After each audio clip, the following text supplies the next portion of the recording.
Hey, what's up, everybody? This is your boy Kenny, and this is the Haves and the Have-Nots, Season 5, Episode 11. And the name of this episode is In Pursuit of Prey, and this is the mid-season finale. Yo, I am completely blown the fuck away right now. I was not expecting for that. I'm still just wow. That's all I can say for the moment, but let me get started. The episode picks up from where it left off.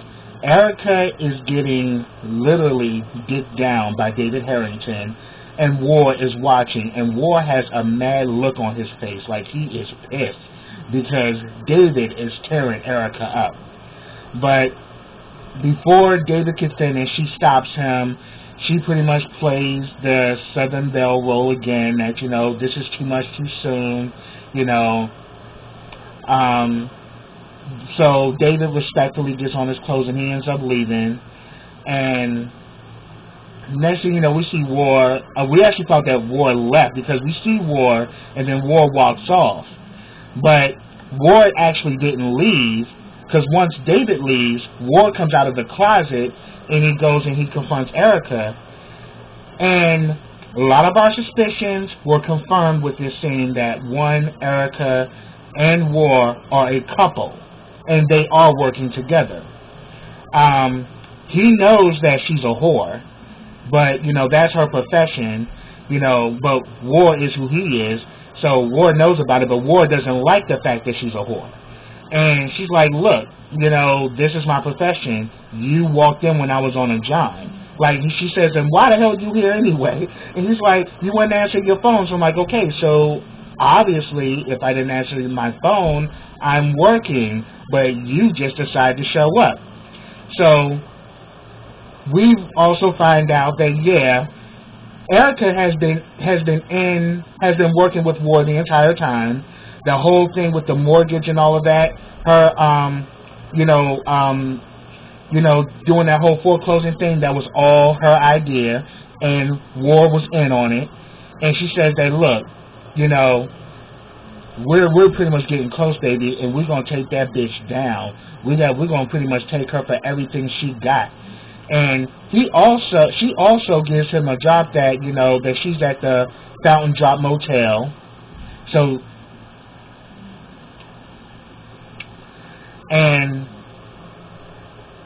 But then she's saying that, I know she was staying at the Fountain Drop Motel, but I know she's here on a job, but I don't know exactly where she is.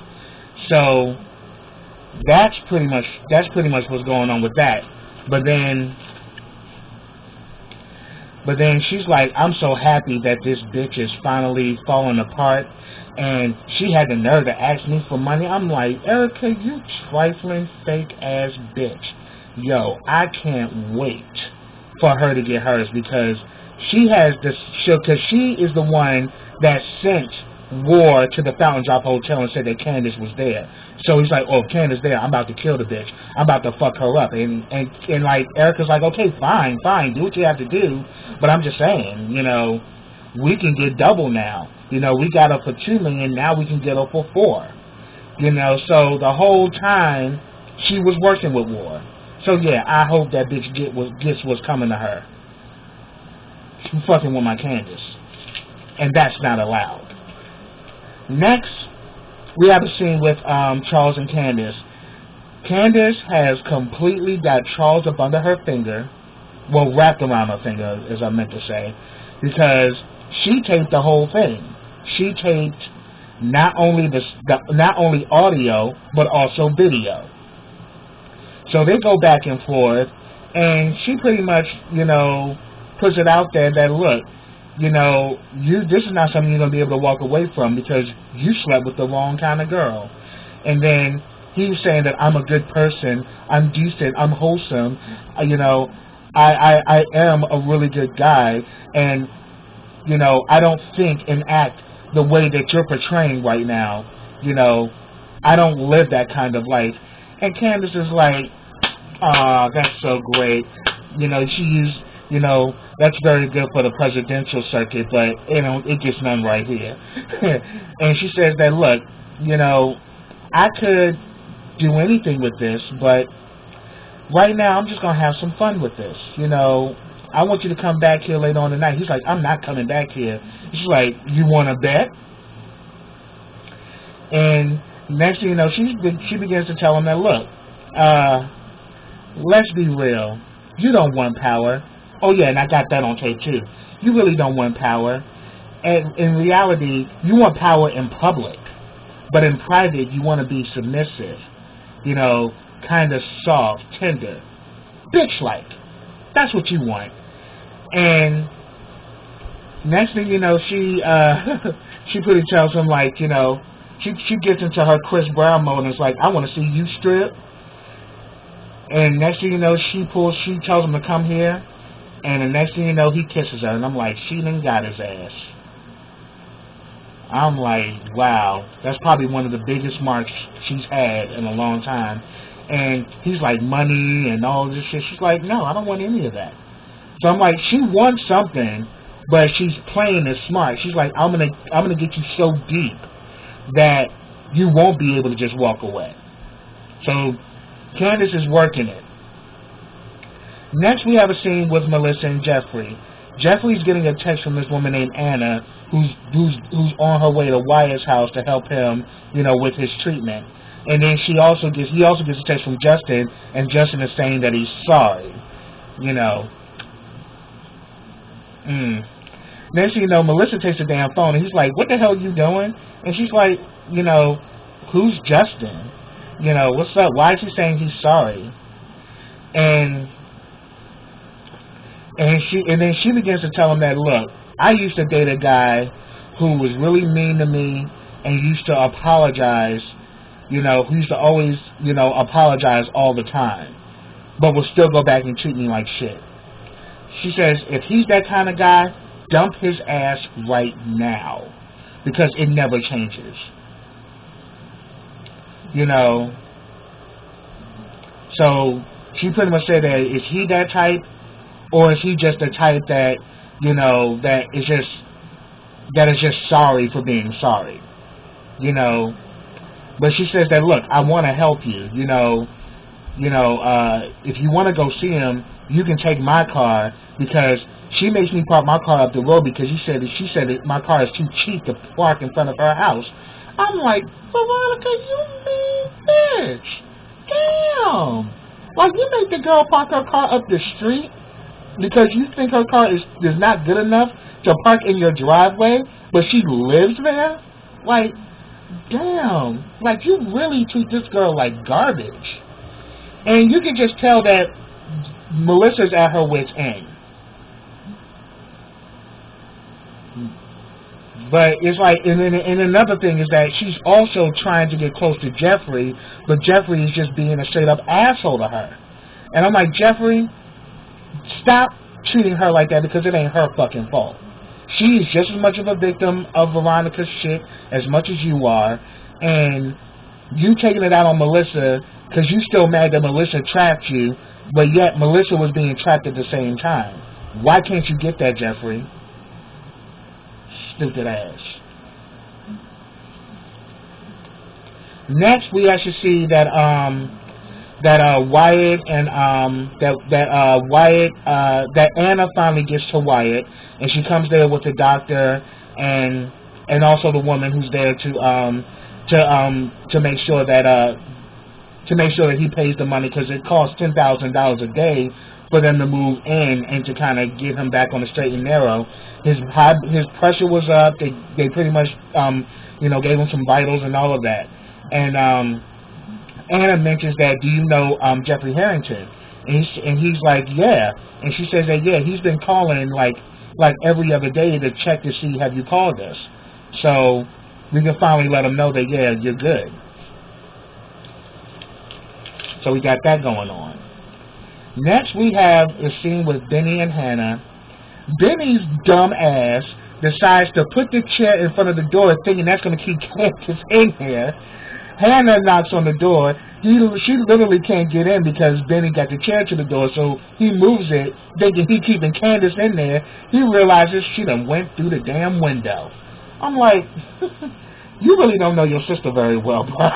Because like you can't keep Candace in the corner. It's kind of like, you know, Dirty Dancing. Nobody puts Baby in the corner. Nobody puts Candace in the corner. Once you get her ass in the corner, she is going to fight to get out. You know, that's Candy Cane. So when you think you trapped her, Candy Cane is going to find a way out. She always does. So Benny and Hannah go back and forth. Benny wants to borrow Hannah's car to find Candace. She told him no, until you tell me everything of what's going on. Benny ain't trying to say nothing. Benny is, and then while they're having this conversation, she admits that she went to the police, and she wants to know, you know, did he have anything to do with Quincy being murdered? Because she said she talked to the police, and they said that 2 people were involved. So he's like, what do you mean you talked to the police? What you doing? He's like, I turned her in. And Benny's mad, like, telling him, why would you do that? Why the hell would you turn in your own daughter? And she's like, you better stop talking to me like that, or I will slap the hell out of you. And she admits the reason why she turned her in was to get her away from Ward. And then Benny's like, are you crazy? You think Ward can't get to her in prison? Like, seriously? Like, so either way, she's trapped either way. And you know, they're going back and forth, and he's saying, like, look, I need to borrow your car. She's like, you're not getting my car until you tell me everything that's going on. So what he does is he ends up calling Mitch and saying that Candace left, you know, we need to find her, and Mitch pretty much tells her he's on his way. Mitch shows up, and pretty much Hannah is not budging, and she says that you're not getting my car, so you might as well go with Mitch. But then they all start talking, and pretty much Hannah is still asking the question, what did you do, Benny? What did you do? And then Mitch gets involved and was like, what is going on? You know, what's going on with Candace? And she's like, and then she's like, oh, Mitch, are you involved in this too? And he's like, what are you talking about? She said, like, you know, this whole thing with Candace, you know, and Quincy. He's like, oh, I've been seeing this stuff I've been watching it on the news about Quincy, Maxwell, and Candace. But no, I had nothing to do with that. But then she's still questioning Benny. What did you do? Why is your bracelet, you know, down there, you know, with Quincy's body? Then all of a sudden, this damn Mitch was like, oh, so that's the reason why you asked for the line? That's the reason why you had that line in that plastic? Next thing you know, Hannah goes crazy and starts slapping the crap out of Benny. And he has to literally sit down and calm her down like, Mom, I'm going to do this. She's like, what did you do, Benny? What did you do? I'm like, Hannah, now, I'm going to pretty much put it like this. You are so out of line for turning in Candace. I knew that you had good intentions by doing it, but girl, you're totally out of your league right now. You should have just stayed your ass down, but here it is, you want to involve yourself, and you just pretty much made a more of a mess out of the situation by turning in Candace. So now you got the police looking for it too. So he pretty much says that, look, I'm going to go find Candace. I need you to be calm, and you know, so pretty much they leave. And as soon as they get outside, he like hits Mitch because Mitch done snitched. But then Mitch tells him that, look, you need to get a lawyer. He's like, look, instead of you trying to run around this whole town trying to find Candace, you need to lawyer up right now, because now that you are somewhat affiliated with this murder, they're going to come after you. So you need to lawyer up, and you need to do it quick. So we see that Benny ends up calling Veronica's ass. Veronica at first gives him, pretty much kind of gives him like, the attitude and shit. But then he pretty much said that, look, I need your help. I need some legal advice. So she tells him to come to her house and that she'll text him the address. So we see that going down. After that, we see that Candace is on the phone. She's checking her messages. She sees that Jeffrey called. And let me check. Hold on. Yeah, she sees that Jeffrey called about their situation and about what he's found out, and wants her to call him back. Erica calls, wanting to know her room number. So here it is. You done sent this fool to the Fountain Drop Hotel, but you don't know but you know Candace is there at the Artesian, and you know that Candace has a mark at the Artesian, but you don't know what her room number is. So here it is. You trying to fish for information, evil bitch. And then Benny's like looking for her too, and then she finally gets a call, and pretty much the call is like, hello, like hello, do you know who this is? And he's like, I don't know, who are you? And he's like, well, damn, that many men call your damn phone, you don't know who it is? It's damn Jim Crier's silly ass. So we remember from the previous episodes, he's trying to set Candace up with the DA George. So he's trying to get Candace to come over so they can have a conversation, and he's going to actually have it taped. But Candace is not buying it, and they kind of go back and forth, and he's saying that, and pretty much she asked, how much did I get from you? And he says $7.4 million. He's like, no, before that, $100,000 in a little red car. And she's like, hey Jim, it's been a long time. How you doing? God, this is stupid. I was so here for that. Oh man, that was hilarious. Because she was like, I'm not like, no, I'll admit that I blackmailed you for that, but that 7.4 was in retaliation for what you did. So pretty much they start talking back and forth, and we come to find out Candace knows that Jim has set her up with that whole foreclosing of the property. So Candace knew about that, and Jim was like, well, how do you know? She's like, I know. She's like, trust me, I have my ways, because he knows that Candace is smart, and he's saying that I want to see you, and she's saying that and he's saying that, look, name your price. She said, I want $10 million. He said that, look, I want the escort price, not the blackmail price. I'm like, Jim, sit your ass down with your bullshit. But I was so here for that shit. That shit was cute. And pretty much she says that, you know what? This sounds like you're trying to set me up. Let's just get this clear, Jim. You wore a job, and the job is done. And she hangs up the phone.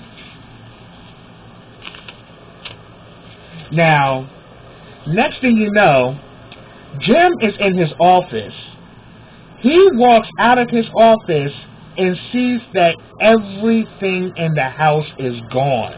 The house has been cleaned out. There is no furniture. There's no supplies. Everything is gone. He calls for Catherine. Catherine comes downstairs in all white and lets him know that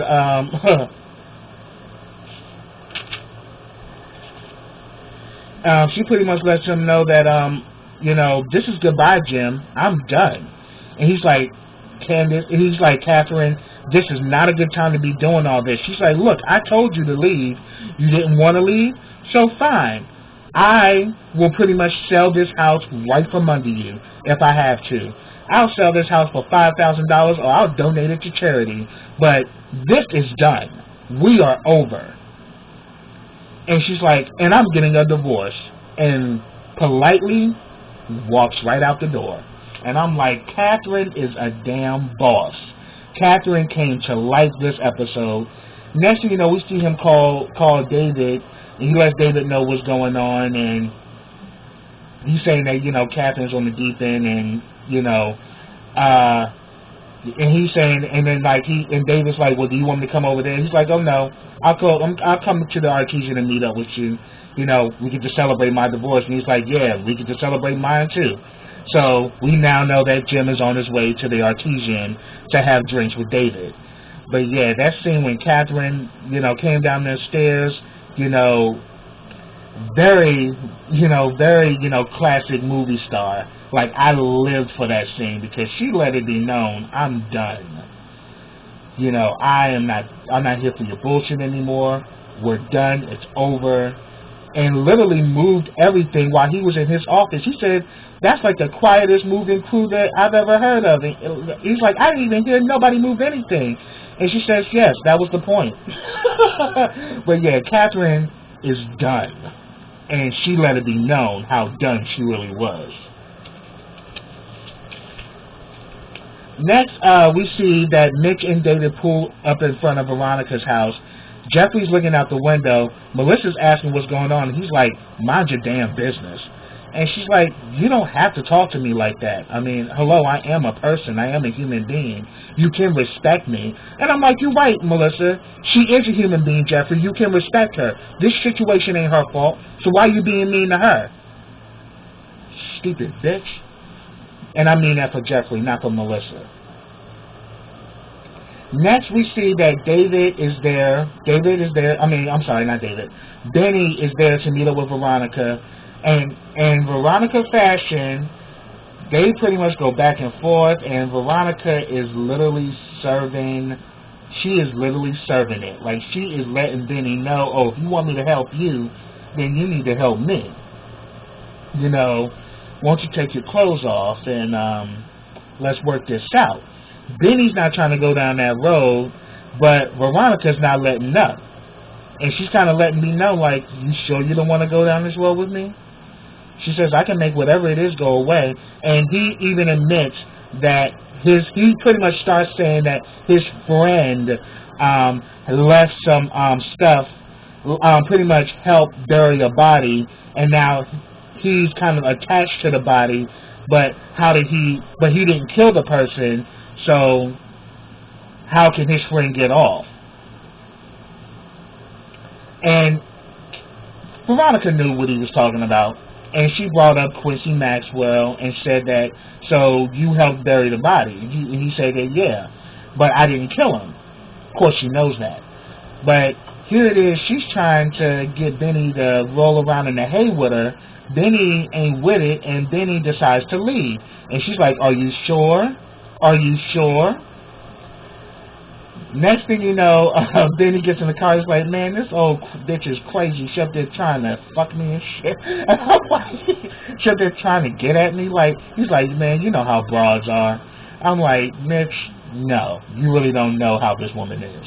You have no clue. Next thing you know, we see Veronica go upstairs, and her and Jeffrey talk to each other.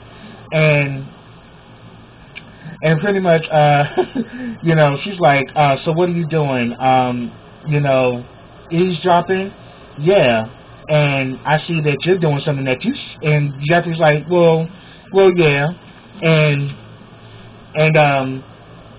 shouldn't you be ashamed? And she's like, no, honey, I shouldn't be ashamed. I'm heterosexual.